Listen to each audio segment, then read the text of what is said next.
Good morning, good afternoon, and good evening, and welcome to another episode of the Season Keepers, the show where the only two people we recommend keeping for the season is us. My name is Matt, aka Clean Sheet Wipeout. And my name's James, aka FPL Drug. How you doing, mate? Yeah, not too bad.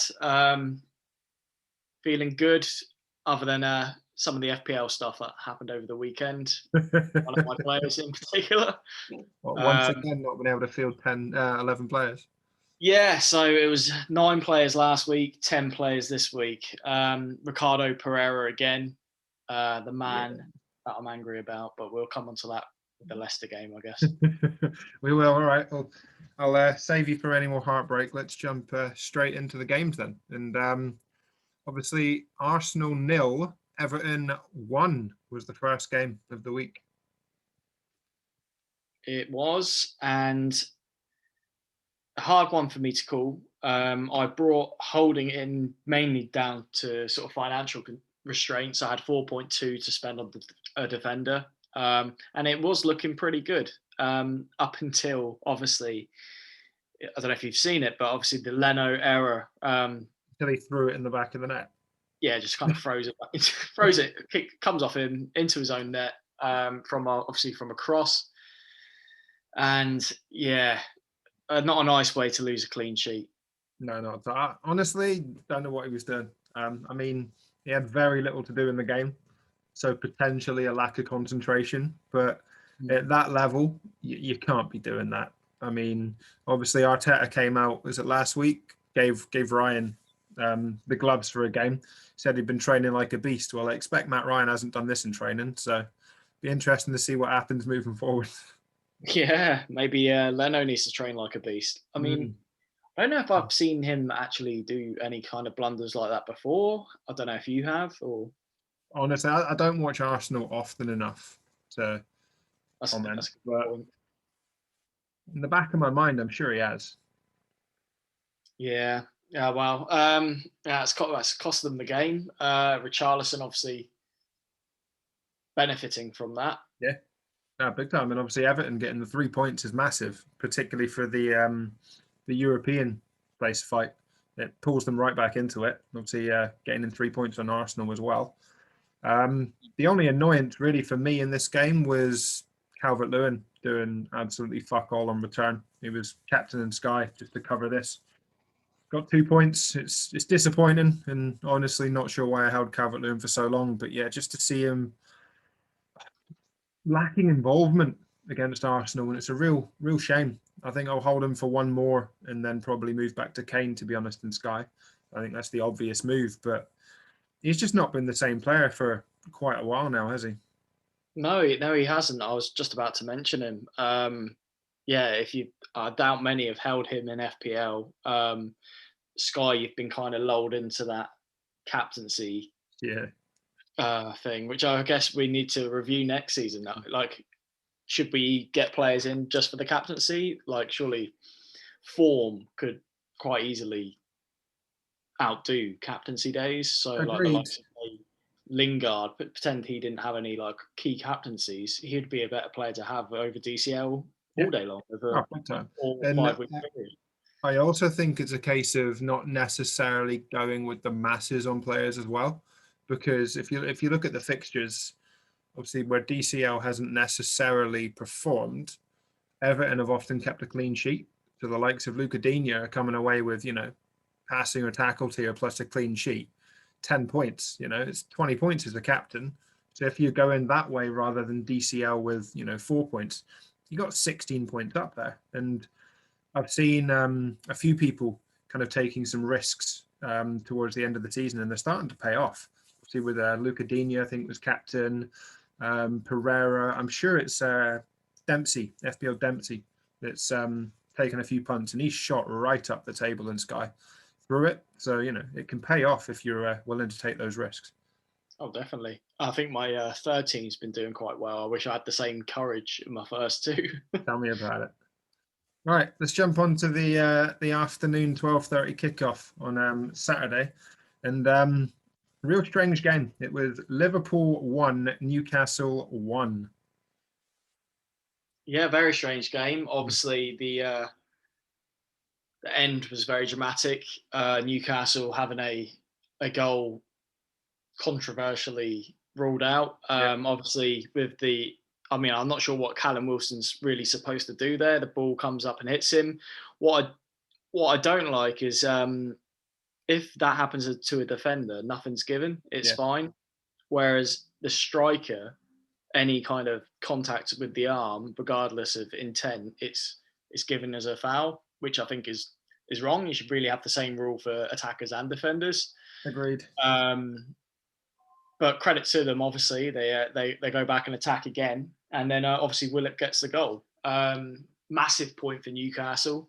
Huge. Keeps them up, I think. Um, sorry, I yeah, think. yeah, I Yeah, think it definitely helps them anyway. They're in a lot better place than they were a few weeks ago, that's for sure. And Saint-Maximin, what a performance! The amount of, I mean, the obviously the tackle from Fabinho was just so bad, horrendous. I know, so so bad. just wipes him out. I mean, I saw debate on Twitter saying like they should introduce a sin bin for this kind of thing, and I think they got to do something because that tackle is just completely kills Newcastle's counter. Yeah, rugby tackles him. It's horrendous, and it's not in the spirit of the game either. Like to just actively run out, have no intention of winning the ball, and just yeah, completely floor him. It's so harsh. And to be fair, it wasn't the first time. Saint-Maximin was targeted by Liverpool throughout the game. Yeah, it happens to him a lot, and I feel for him. He's like he gets absolutely poleaxed most games, Yeah. and like you see him, he's like on the ground, like rolling around. He's clearly fucking. He must have so many bruises after each Oh, I game. know. Like, Yeah, you wonder why he's injured quite a lot as well. And part of the reason is probably because he gets targeted. yeah, no surprise they go to wipe him out. He's their key man, and so important to Newcastle. Yeah, and on Newcastle, obviously you mentioned the handball there. I thought that the rule was changing next season, and to be fair, so did the guys on BT Sport. But then our good friend Peter Walton turned up and explained the fact that apparently it's changing, but not how we think it is. So that goal will still be ruled out next season because Callum Wilson was the one to then score after it hit his arm. However, if it hits his arm and another Newcastle player scored, it would count. Now that's baffling to me.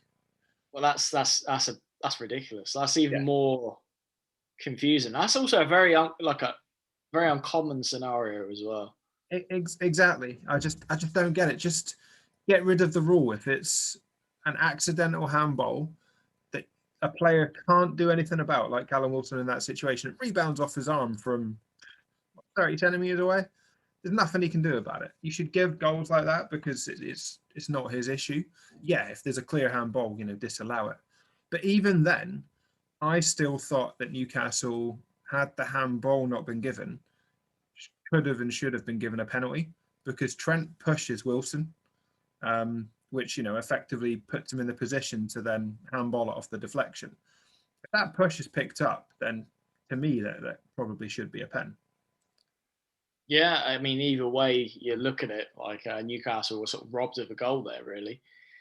Um, Oh, I was very glad they scored at the end, though. I mean, even as a Trent owner, I thought Newcastle deserved to get something out this game, particularly given that Liverpool refused to take their chances after what was an unbelievable goal from Mo Salah to open the scoring.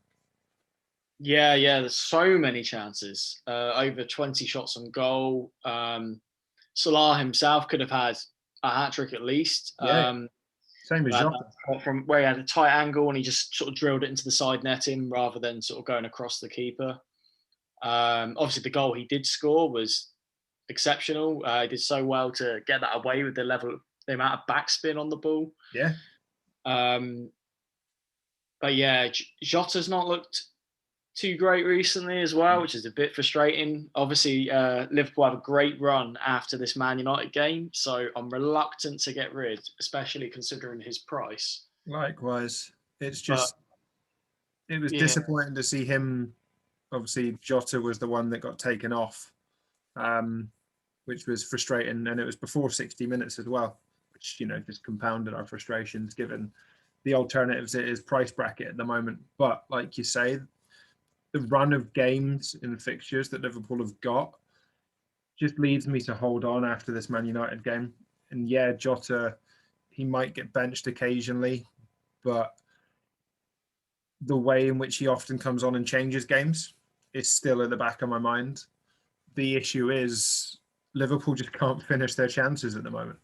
I'm sure there was I don't know the exact numbers, but there was a stat that they said on the BT that I'm sure Liverpool have had over 100 shots on goal and scored 4 at Anfield. So, you know, I just don't get it. Mane looks a completely different player this season to he did last season. Just, in terms of chance creation, chance conversion, not the same player. Obviously, Bobby Firmino isn't really producing, the numbers that probably should be expected of him. So Salah is the only one really this season that's just hit the goals. And obviously with Jota's injury long term, it's really affected them. But when you have all 4 on the pitch at this one, you'd expect them to take 3 or 4 of these chances, and they just didn't. And rightly, Newcastle then came back and equalised. Well deserved point for them. Exactly. Right. Let's jump on to one of the London derbies, really, and it was West Ham 0, Chelsea 1. Yep, sort of battle for the Champions League spots, I guess. This Definitely, one. Yeah. I think West Ham would be disappointed to lose. They've been performing relatively well recently, obviously with Lingard and so on. But credit to Chelsea. Obviously, Mendy came back in, much to my relief. Obviously, got the clean sheets. Yep. And yeah, strong performance for Chelsea. Obviously, Chilwell back in the team, got an assist. He did, yeah. Got 3 bonus in FPL, which was annoying because obviously I own Aspilicueta, and he was put as right wing back whilst Chilwell was left wing back. And although Aspilicueta was involved, didn't particularly, produce the goods that I thought he maybe could have done in that position. Didn't even hit tiers for Sky, which was frustrating. But given he was in that wing back role, he was never likely to hit passing tiers. And obviously West Ham are a difficult opposition to play against anyway, so it was always going to be tough. But yeah, the goal of the game really came from Timo Werner, which he deserved his goal, but once again probably could have and should have had 2 or 3. That's classic Timo, that is. I mean, he'll be pleased just to put one away, to be honest. Exactly. The main talking point of the game was obviously West Ham were 1-0 down, and then Balbuena obviously got sent off with 10, 15 minutes to go. For me, and I think for most people, never a red card. I didn't see him myself. Oh, mate, you've got to. You need to watch this. So Balbuena clears the ball and then follows through with his clearance. I don't think there's a lot he can do. Catches the guy on the thigh and then gets sent off for it after VAR review. No, tell a lie. I have seen this. Yeah, it's ridiculous. You're now getting sent off for essentially making a tackle. Where can he put his foot? Like at the end of the day, he's not even like gone in for the challenge. He's gone in to clear the ball, which he's done. And your foot is. I'm trying to obviously show. You can't show it on audio, but I'm not going to put my foot straight on the floor once I've cleared the ball. You're going to follow through. It's not his fault that the lad's right in front of him. So how that's a sending off after a VAR review baffles me. Really does. Like these people have clearly never played the game. And then 5 minutes later, Soufal does exactly the same thing. Just catches the player a little bit lower. Nothing. Absolutely nothing is done about it. So where's the consistency? Yeah, exactly. I mean, you wouldn't want them to make the same mistake twice, but it is silly to send off Balbuena for something like that. It's ridiculous. Well, absolutely. And obviously it now means Balbuena is going to miss a game, which, for West Ham, they've already got injuries at the back. Balbuena is going to be another one that's missing. It's difficult, and it killed the game because I thought West Ham were still in it to a point. And obviously, when you go down to 10 minutes, a hell of a lot more difficult. So I can see Have why they maybe appealed? it's separated. Have they appealed it? Don't think so. Okay.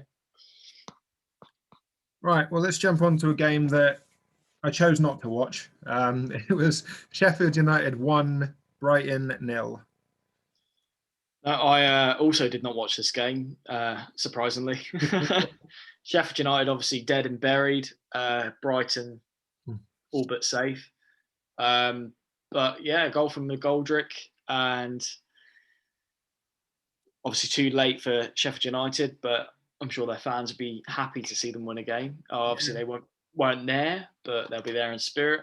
And I guess McGoldrick would be someone they'd be hoping to keep going into the Championship. Yeah. Oh, yeah, definitely. And I mean, it's not a result I expected. The reason I didn't watch it is because I fully expected to watch a Lewis Dunk masterclass at the back, Brighton winning 1 or 2-0. And I didn't want to just sit there and watch him pass it around the back, potentially even get a goal whilst not owning in the sky. So that's why I didn't watch him. But yeah, Sheffield United, from the highlights I've seen from Match of the Day, actually pressed Brighton quite well, which made it difficult for Brighton to play out of the back. And they did, but the goal comes from an error because of the way that Sheffield United were pressing. Obviously, I think Brewster was the one that won the ball. It came off of him, flicks through to McGoldrick, and he slots it home. So, it's confidence at the end of the day. And whether now, obviously, Sheffield United, knowing that they're relegated, might put up some performances for the last 4 or 5 games of the season, might be something to keep an eye on, obviously, as they build towards the Championship next season. But after Spurs this weekend, which inevitably a lot of us are going to target captaincy, they've got Palace, Everton, Newcastle, and Burnley. Now, if Newcastle and Burnley are safe by then, these games could actually be quite entertaining and quite fun if neither team particularly is worried about their position in the league anymore. Very true. It's not a bad run, and I guess McGoldrick is fairly cheap. He's 5.2 million. Yeah. If you want a third filler striker, maybe a luxury upgrade on Vidra, who I own at the moment. Very true. Yeah, that's very true. Yeah. Be a mega diff as well. I don't think anyone's going to be on Sheffield United players, but now he's owned by what 1.3% of the game at time of recording, and I guarantee most of those are dead teams. Yeah, Sheffield United fans that have set up an account on week 1 and never looked at their team since.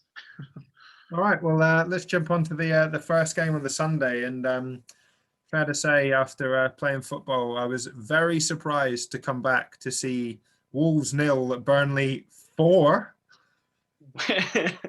What a first half performance from Burnley. As painful as it was to see, obviously, Vidra not get anything from this, it was, as a football fan, great to just see Chris Wood run away with it with a first half hat trick. It was absolutely outrageous. He's always been very good in the air when he's been at like Leeds and Burnley, obviously. And yeah, he completely rose above everyone from the corner to head one away. Very, very good player, very underrated player. He's very clinical, sort of goes under the radar a bit at Burnley. And I think credit to those that have got him in the community. I saw a few owning Chris Wood. Yeah. Fair play to you. I'd obviously choose Wood over Vidra if they were the same price, but they're not. There's like about 2 million between them, I think. So sadly, I'm stuck with Vidra. Although credit to Vidra, he had a good game. He scored a goal, but it was just marginally offside, I think. But yeah, Burnley played very well and shocked Wolves. And as a Cody owner, I was kind of expecting this to be a Wolves clean sheet. Yeah.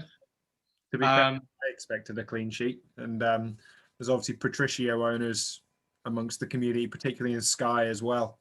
So in a way, I was kind of glad to come back and see that they had conceded, so many goals. But shout out to Luke Disable on their Scout Sky pod that he does. He actually called out the fact that Chris Wood was the one to go to for this week. And obviously it would then cover the captaincy issue that we've got with a Burnley single game week. But the transfers just weren't there for him to go to Woods, and they're not there for most of us. I think he's owned by one person in the top 1K, but what a call. Like, basically this season's Antonio, obviously that Norwich performance last year. To make that call, it's just such a shame that he didn't, go there. And had he had, one or two extra transfers, I expect he probably would have, excuse the pun, but No, yeah, great shout. 20 points in FPL. I think more in Sky. yeah, Exceptional. madness. Yeah, he's been quite good with those calls. Obviously, he was the one that triple captained Gareth Bale as well this season and did very well. So, right, jumping on to the next game then, and nowhere near as entertaining as I thought it would be and wanted it to be. But I suppose we should probably expect that given Leeds' performances against some of the big boys. It was Leeds 0, Man United 0. Unexpected Leeds clean sheet for me. I think Shaw was on free bonus, wasn't he, for Man United at one point? He was, yeah, and he dropped down to 2 behind Wan-Bissaka. Yeah, it's a bit disappointing, but I'm just glad, I guess, that I own Luke Shaw. Are you holding Shaw for the upcoming games? Because obviously they got Liverpool next. Yeah, I think I'll be benching him against Liverpool, but I fully intend to play him against Villa, Fulham, and Wolves. To be honest, may not play him against Leicester, depending on where the fixtures fall. But obviously, we've got potential double game week 35, blank game week 36, and Man United are one of them, where the fixtures might move. So I'm not going to be getting on any additional Man United players just in case, because the last thing I need is to get on them for the double and then end up with 6 or 7 blanking in, blank game week 36. Ben Crellin's obviously got his spreadsheet and has posted what he believes will be the ramifications of the announcement, but we have to wait and see because nothing's been announced as of yet.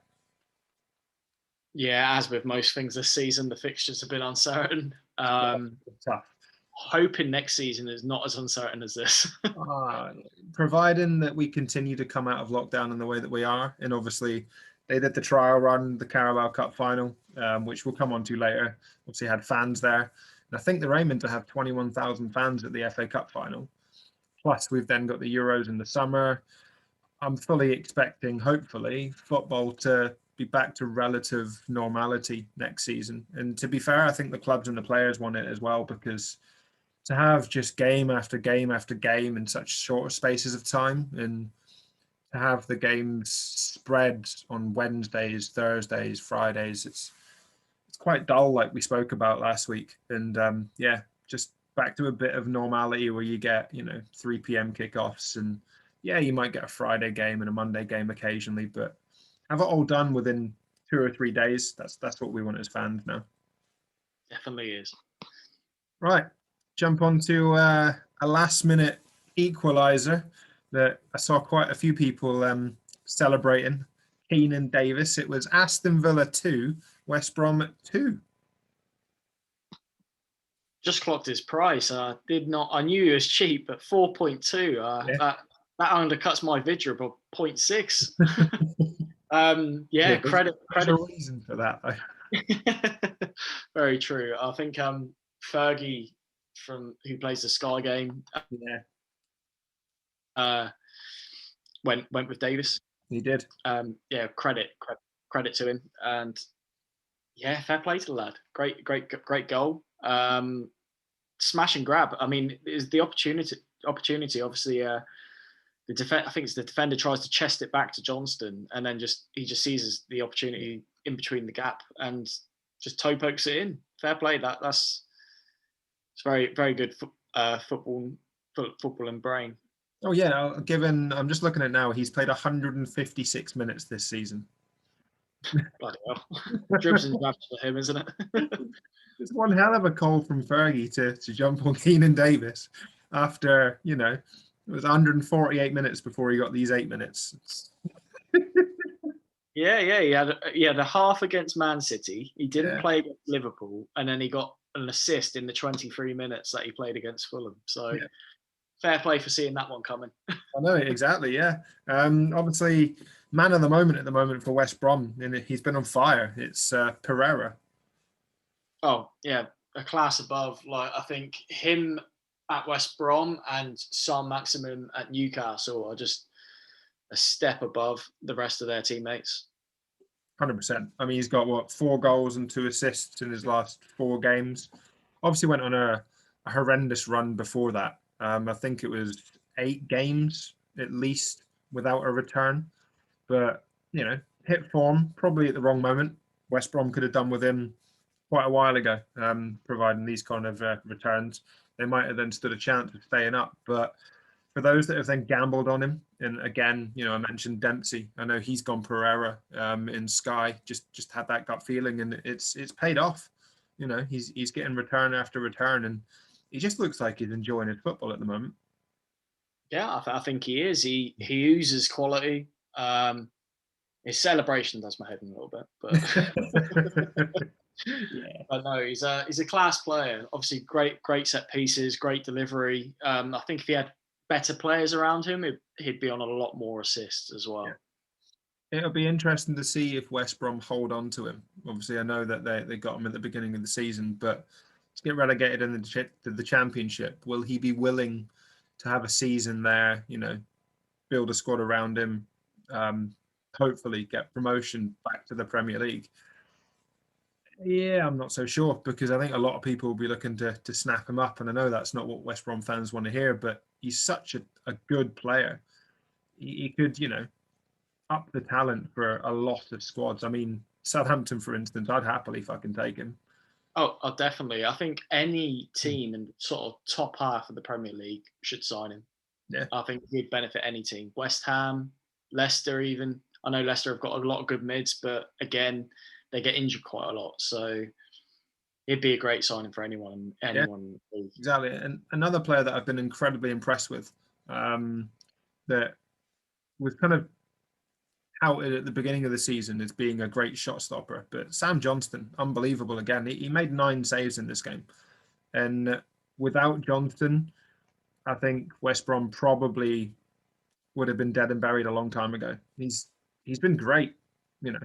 We've both owned him in FPL across the season, but he's just such a good shot stopper. Oh yeah, he made some excellent saves in that game in the second half. Some really drilled at him, and yeah, just to palm them away. Yeah, he's a very good keeper. Just a shame, like, didn't really have too strong a defense around him. Yeah, no, exactly. I think that's definitely been the downfall. Right. Last game of the week then, and once again, I think I saw the first 20 minutes of this game, and then I went to play Monday Night Football myself. But I was buzzing to come back when I saw that Leicester 2, Crystal Palace 1, goals from Iheanacho and the mighty Castagna. Fuming. Right, I'll tell you why I didn't watch this. I obviously got the team news via Twitter and then confirmed later, obviously at 7 o'clock by BBC, Twitter, whatever. Unchanged from before. So obviously my man Pereira, who I bought in 2 weeks ago ahead of West Brom, dropped again. So that's 0 points in 2 weeks for Pereira, which is fuming. I mean, the only consolation for me is they didn't keep a clean sheet, which is good. I've only missed out on, say, potentially 2 points from Pereira. But had I gone Castagna 2 weeks ago, I would be better off by about 23, 24 points. It's cost me a lot. And it's fine margins. Obviously, I couldn't see that coming. Pereira played the full 90 before I brought him in. He looked like he was going to play or at least come off the bench against West Brom from the news at the time.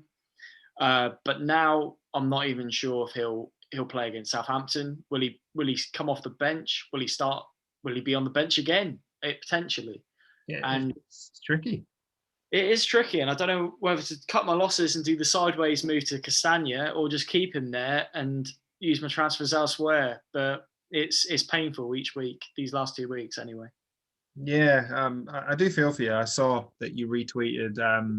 Sam Martin obviously gets the teams early, and he posted that it was unchanged. And as soon as you then posted, sent you a message about Castagna. But yeah, obviously clean sheet and an assist against West Brom, and then a goal against Palace plus bonus. Yeah, it's 20 points in 2 weeks. It's great returns, and I've been incredibly impressed with Castagna ever since he's put to right wing back. And obviously with Pereira missing out, Thomas has then stepped in at left wing back, and I think he stepped in really well. But the fact that Castagna has now been moved to right wing back in that position and is performing so well, I wonder if Rodgers will be reluctant to move him back to then obviously allow Pereira to come to the right, as you say. And that would be my worry as a Pereira owner. Yeah, it's my worry also. I myself was very impressed with Castagna going forward. He was so far forward on against West Brom. Obviously, he didn't score against West Brom, but he came very close, and that was what played. Yeah, exactly. That's what played part of my thinking to potentially do that sideways move. But I had the fear of Pereira obviously coming back and scoring. Obviously, that didn't. Playing.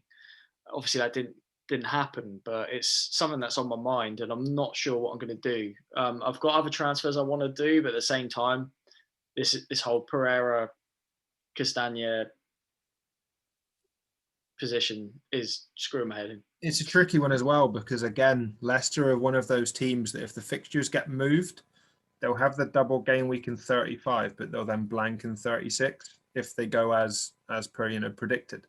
So the double will be Newcastle at home, brilliant fixture, but then Man United away, that's going to be tough. Albeit Man United are obviously got the Europa League semi-finals to think about. So rotation, might be there at the same time. So it's whether you want to make a transfer to, essentially chase your loss because you'll still have the issue to deal with in the blank because you'll still own a Leicester asset at that point. So it's whether you want to make that move or, gamble elsewhere potentially on a player that doesn't blank in 36. It's a tough call. It is, and the frustrating thing is, I obviously brought him in ahead of West Brom and Palace because I like the look of those two games. And well, they've gone now. So to be fair, Southampton and Newcastle is next to still quite good games for Leicester. Yeah, I think so. I fancy them to keep a clean sheet against us. I don't actually fancy them to keep a clean sheet against Newcastle. I fancy Newcastle to score against anyone recently. I think with Saint-Maximin and Wilson back, they look quite good going forward. They do. Absolutely. Whereas obviously man of the moment, Kelechi Iheanacho, continues to massively outperform Jamie Vardy, at least in terms of, goals and assist stats, and absolutely smashed in the winner from what I've seen on the highlights. Unbelievable goal. Yeah, he's carrying on that form. You kind of half expect it to sort of dry up at some point, but he's on a very good run, very high on confidence, and scoring exceptional goals. Yeah.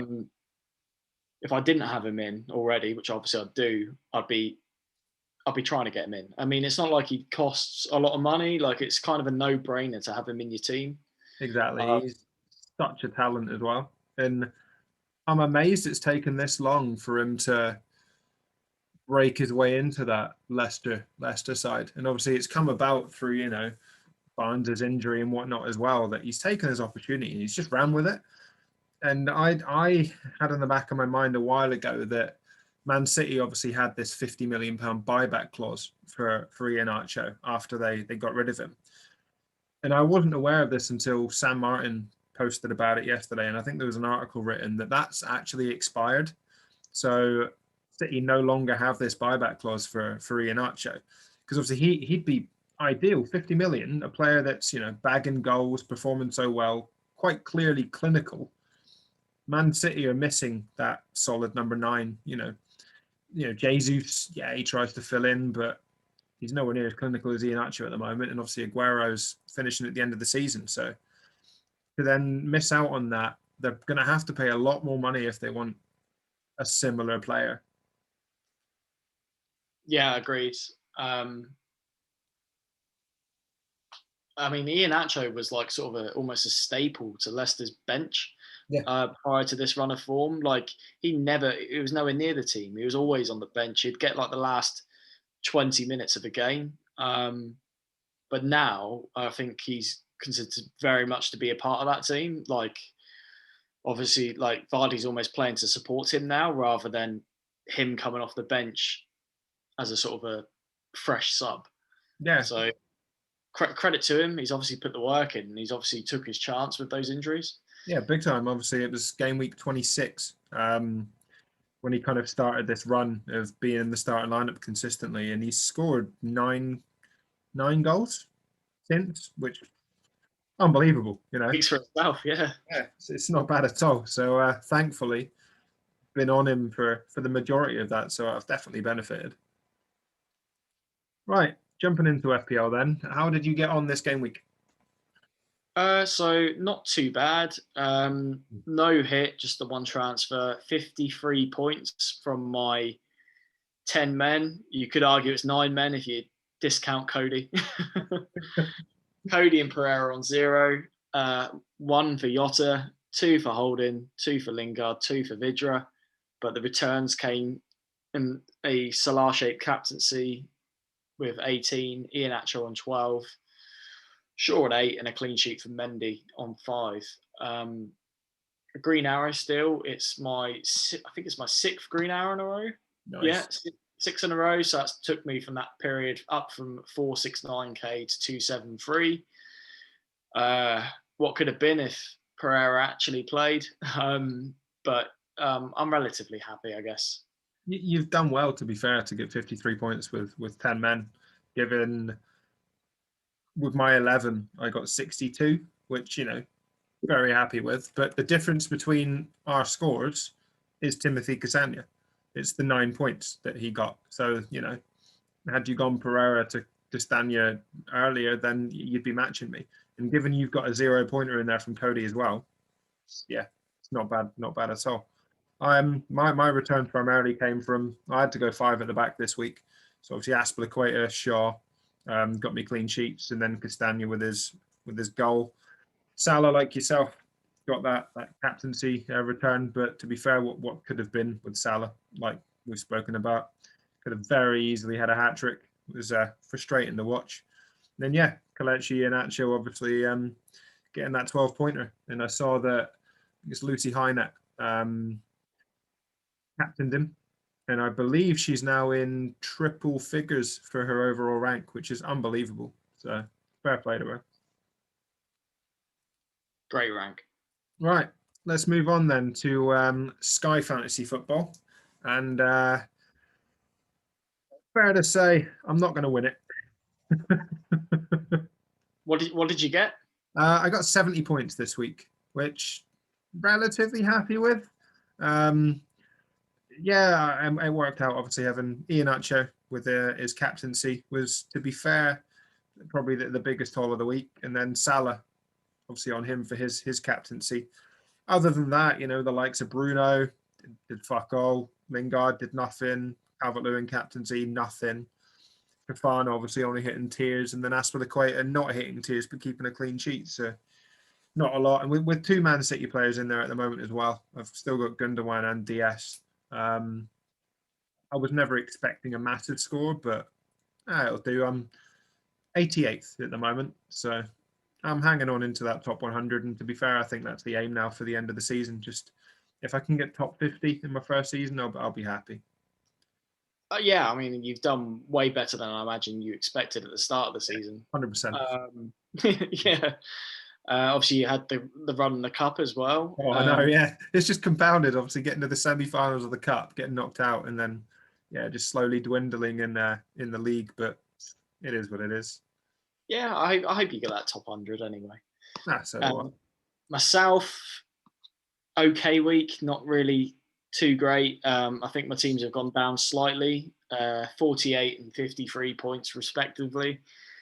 My better team, Team 2, had captaincies for Tielemans because I don't own Ian Atro. I've only got 1 transfer left in this team, so I'm very limited now as to what I can do. So I'm very much stuck with my team. But yeah, some decent points from Dunk, Aspilicueta, Salah, obviously with the captaincy. I've got Kane for next against Sheffield United, so I'm looking forward to that. But as does everyone. Yeah, I'm 100% barring injury, I'm moving DCL to Kane after Calvert-Lewin plays, and then I'll be left with 3 transfers, which I'm going to hold on to until we get these fixture announcements, and obviously figuring out if there's going to be any more blanks. The Fantasy Football Hub guys obviously did their Sky Pod, and they had Ian Parron on there with his fixture predictions, and he's usually spot on. To be fair, he did say that the predictions that he made this time were a little bit more guesswork, but I'd still probably go by what the man's saying, and there looks to be I think I'm sure it's the Burnley Fulham game looks to obviously to be a single. Saints Palace very likely to be a single game day, but neither of those games particularly appeal to me. So if I had transfers in hand, sure, but I don't think I'll be making moves to any of them. No, neither will I. I mean, not that I have the transfers, but even if I did, they don't seem that appealing. No, not particularly. I mean, you say that, and then obviously Chris Wood's just banged in a hat trick. So yeah, I mean, there are opportunities, obviously, but we'll see. Absolutely, but no, I'm enjoying it all the same. Sky's been a great game.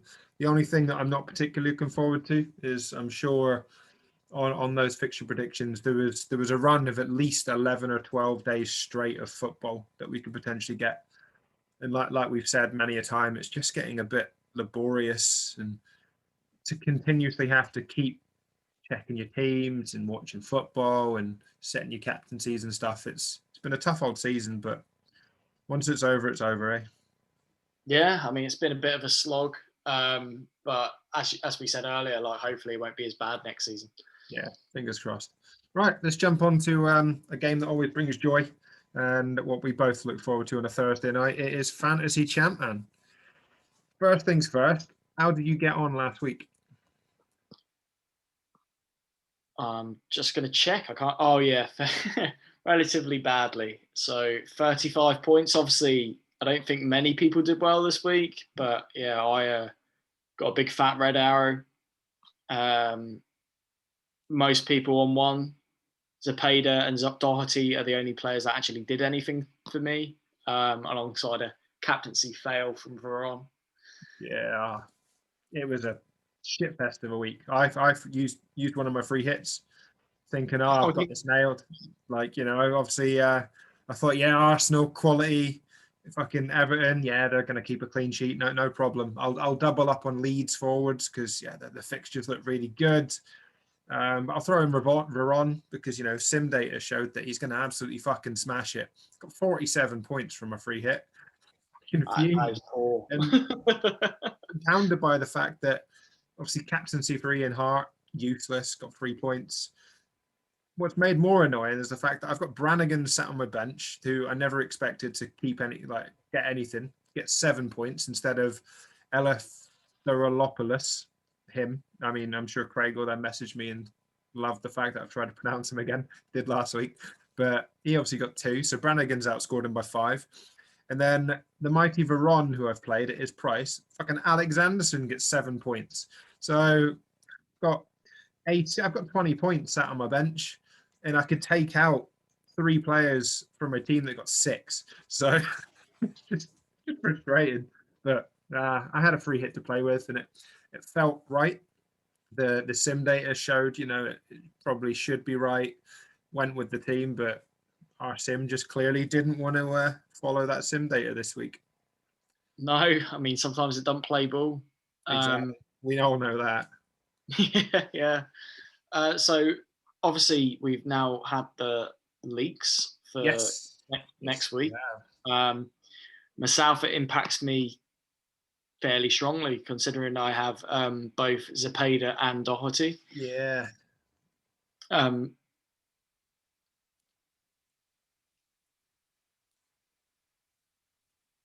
Carry on. So yeah, I have Zepeda. Obviously, I'm gonna have to bench him. But yeah, I think I'll just be benching him. I've got Simon Davies, who's just hanging like a fucking turd in my team. I need to take him out. I got him in for that double, and he didn't do anything then, and I just don't want him in my team. So that 7 million can go a long way, whether it goes to Pires, whether I go to Is it maybe Could be a good shout. There's plenty of good options, obviously, at the 7 million price point. Holland, I think, has been performing really well. They've got Arca, I mean, there's quite a few. yeah, no, for sure. Yeah, I think the biggest thing to come out of the first leak, obviously, we've got another leak coming up. I think it's the Sim It to Win It podcast. Pretty sure he said he's releasing it at 8 o'clock this evening. So hopefully, fingers crossed, we get that leak. There's a lot of rumors going around the Discord about what it might be, whether it's going to be a Man United rep, a Liverpool rep, who knows? But they did announce it on the stream on Sunday. I rewatched the stream on Monday and heard, but I know there's been a lot of mumblings about the fact that they potentially should have mentioned it on the main account, and I know they have now. But at the same time, the amount of work that these guys put in day out for Fantasy Champman, obviously in their own free time, whether it's comms, whether it's running sims, pulling on the data together, I don't think any one of us should be having a go about it. And yeah, some people have probably made transfers already, but it happens, and it happens the same in FPL. We'll get potentially late news that we won't hear from managers, and that affects us. It's a similar situation. Yeah, this is a sim after the deadline from San Martin. Exactly, it's a community run thing, and therefore, if you're not participating in the streams, yeah, I know not everybody can join it straight away, but that's where I get my information from, and I never make transfers in this game until at least Wednesday, because obviously me and you discuss it on a Tuesday. We've got Craig's pods, we've got the Fantasy Football Collective guys, they talk about it.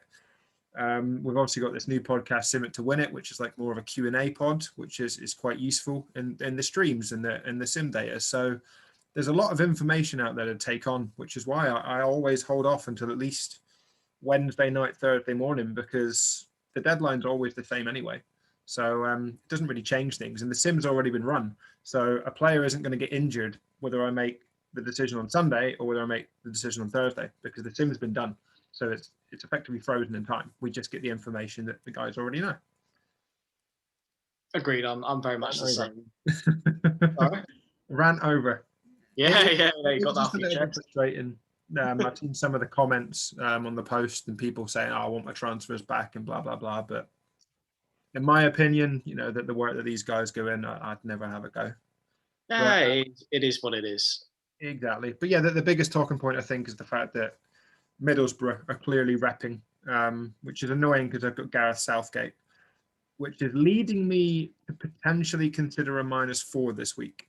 So we obviously, Thierry Henry last week, the dick that he is, and obviously I really need to get over my feud with the man, because I chose not to get him because he had fucked me over before on flags and got subbed early. And again, to be fair, he got subbed early, but he scored twice before that. And I chose to go Larson, no, not Larson, Viduka rather than Henry. Pissed me off.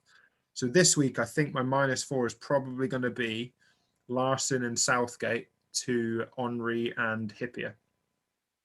Okay. Who do Leeds have this week? Leeds have Chelsea away. Oh, yeah, not a great one. No, and it's not great in the Sims either. Puts me right off. Whereas Henry has by far the most returns of anyone in the Sim data. And Liverpool look very likely to keep a clean sheet as well. So knowing my luck, I'll bring them both in. One will get sent off and one will go off injured. But I have to go with the Sim data on this. And the fact that Southgate looks like he misses out as well. My bench is already tight on who I'm potentially going to play. Like, I'm benching Emerson home. Don't really fancy them against Spurs away. Benching Alexanderson. Really don't fancy Millwall away to Liverpool. So I think the -4 could pay off, and it could pay off in the long run as well. Yeah, it may well do, unless Charlton fuck it up. I mean, they played out their skins against Man United, so maybe they might do it again. Well, to be fair, in the Sim data, Charlton do score against Arsenal, and there's been some quite juicy games on there. So I wouldn't complain. I'm going to play Brian Hughes because I'll play Hughes and Henry, and I mean, if it's like 3-2 Arsenal and both are involved, I'll be very happy. Yeah, I mean, I wouldn't be surprised to see Jason Ewell score. But yeah, we'll see. No, exactly. Right. Before we get into the questions, I just wanted to touch on the fact that obviously we've both agreed that we're going to join the social media blackout. Obviously, starting from Friday at 3 p.m. all the way through to midnight on Monday. And I just wanted to gauge your opinion on why you've decided to do it. For me, it's very much similar to taking the knee in football. I think whether or not it does change something, I still think it's an important gesture to show unity to that cause.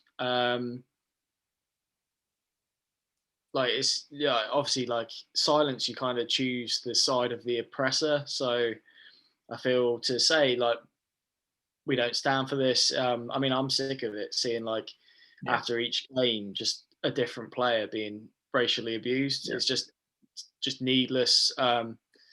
Half the time it's just obviously kids. It's like 14-year-olds just being twats, but Yeah. also 100%. obviously there's adults as well. We've seen it at games, but Yeah. obviously social media gives that kind of outlet to them and that kind of protection where you can't see their face. They're hiding behind a kind of anonymous account. Um, so obviously, social media companies need to do something about this. Yeah, you've touched on that perfectly. Like I'm doing it again. I believe in like the collective approach. I understand why some won't do it because I guess it's very much like the rainbow laces and the say no to racism. Like it's all well and good having these slogans, but if we don't push forward what the meaning is behind them, then nothing ever gets done. So I'm hoping that this social media blackout over a proper Premier League game week will make a difference, but it will only make a difference if everybody, all the big accounts, so, the players, the clubs, the staff stick to it because that's where the true target is. It's all well and good me and you having a blackout, but it's not like we get thousands of comments on our posts and thousands of racist comments and sexist comments, whereas these people do, and it's taking away that platform to allow these animals, I'm going to call them animals because they are, to racially abuse people behind an avatar, behind an anonymous, an egg, for instance, on Twitter.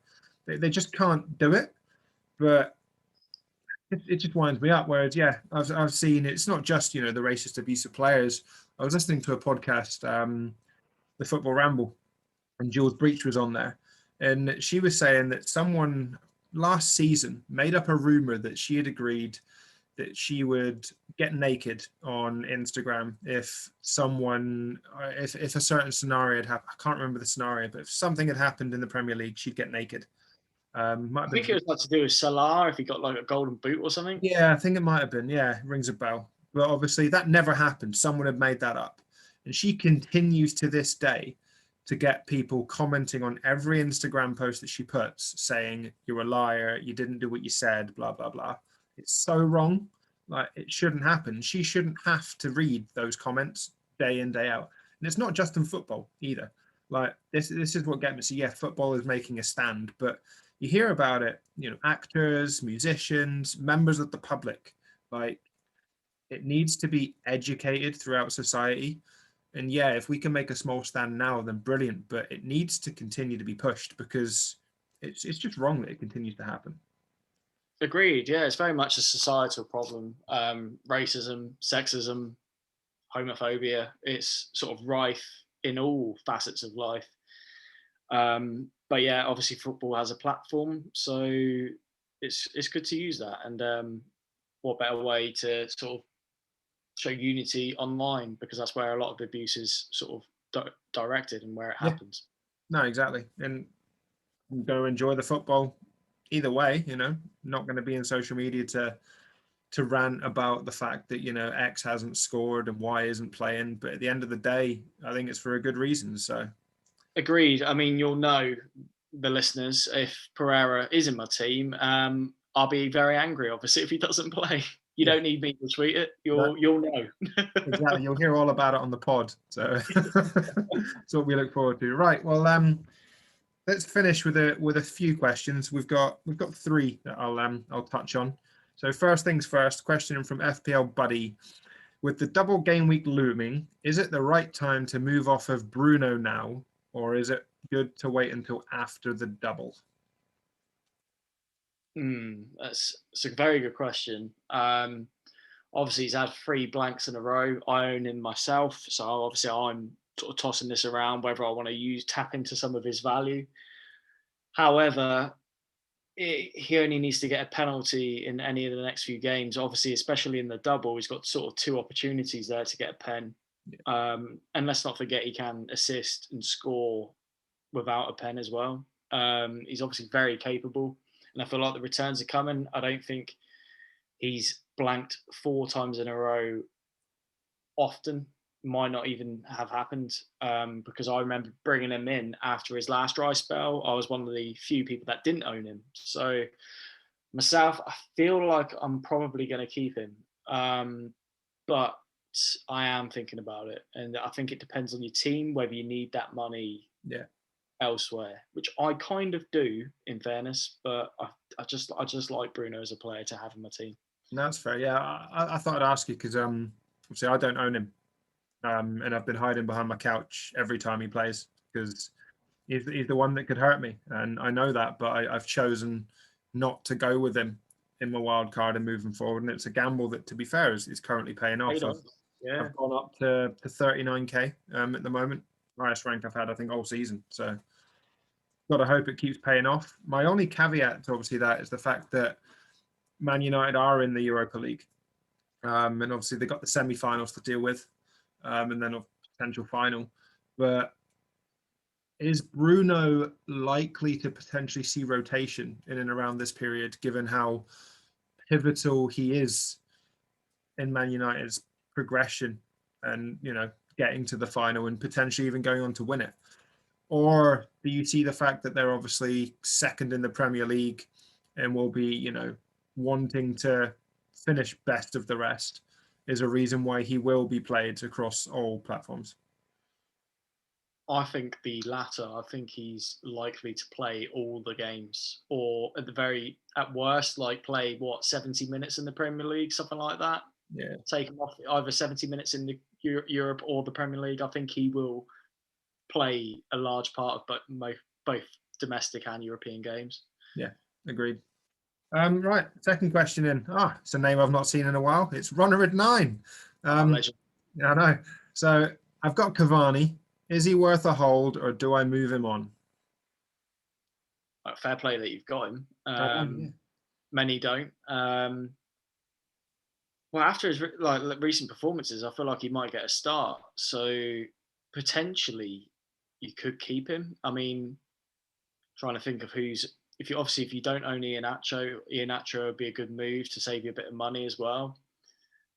But having said that, with the double, you mean he's probably likely to play at least one in the double, and he's been playing well. So maybe it depends on what's going on elsewhere in your team. I'd potentially just keep him.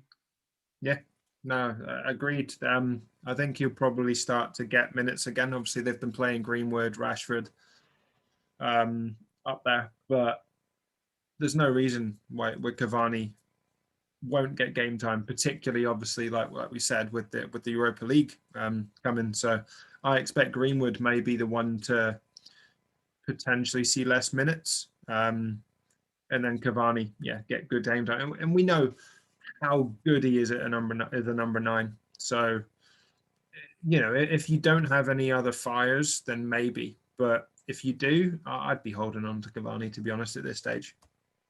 Agreed. He's not bad off the bench either, is he? No, exactly. Like obviously, he came on the other game week for 45 minutes, got returned, so cannot complain. Right, final question from Andy, FPL Teach Mode. Big one, and to be fair, one that I think we've both been asking ourselves. Do we give up on Jota? Yeah, we sort of almost touched on this at the start of the pod, and I think if he had a worse fixture run, I think I'd be very tempted to move off. But with that run and what we know he can do off the bench, even if he does get dropped to the bench, I think it's worth keeping him. Agreed. It's It's that fixture run that is making me keep him because, yeah, he might get benched occasionally, like you say, but he's still fire when he comes off the bench and if he's on form. And the issue is obviously it's these potential blanks as well. So Greenwood, really good option, but yeah, he'll double. He might see reduced minutes, and then he could blank. And I don't want that. I don't want to be bringing in these kind of players. Again, the same with Mason Mount. I think Chelsea are another one of those teams that potentially double, but then will blank. It's players in and around that price point that I really like, but don't think it's worth moving there. Arguably, if you want to save a bit of money, you want to have a bit of fun, it's the end of the season, go to someone like Pereira, Saint Maximan. They're really good options in and around the 5.5 million price point. But if you don't need to, I'd be holding on to Jota at the moment. Just after this Man United game, it's Southampton, West Brom, Burnley, Crystal Palace. Like, you wouldn't be asking for a better run of 4 fixtures to finish the season. And if Liverpool are desperate, absolutely desperate to get that Champions League spot, I personally don't think they'll get it. But they're going to have to be desperate. Klopp's going to be drilling them this week. If they get something from that Man United game, the confidence that they're going to have to push on for these final 4 games is going to be huge. And I think Jota will be a big part of that. Agreed. And say he returns against Man United, you're going to be kicking yourself. Yeah. You're going to be wanting to get him back in ahead of that run because he could do some serious damage during that run. And as we've said, he's very capable off the bench. Agreed. Right. Well, I think that draws the podcast to an end. So I really hope people have enjoyed it. Obviously, we're not going to be tweeting from the account on Friday. Very unlikely to tweet our final FPL lineups because inevitably we'll probably both be waiting until close to the deadline in case we get any last minute news. But good luck for the game week, folks. We will see you on Thursday for the old Chapman stream. And then we'll probably be back next Tuesday for the next pod. So been a pleasure. It's a goodbye from me. And goodbye from me. Cheers guys.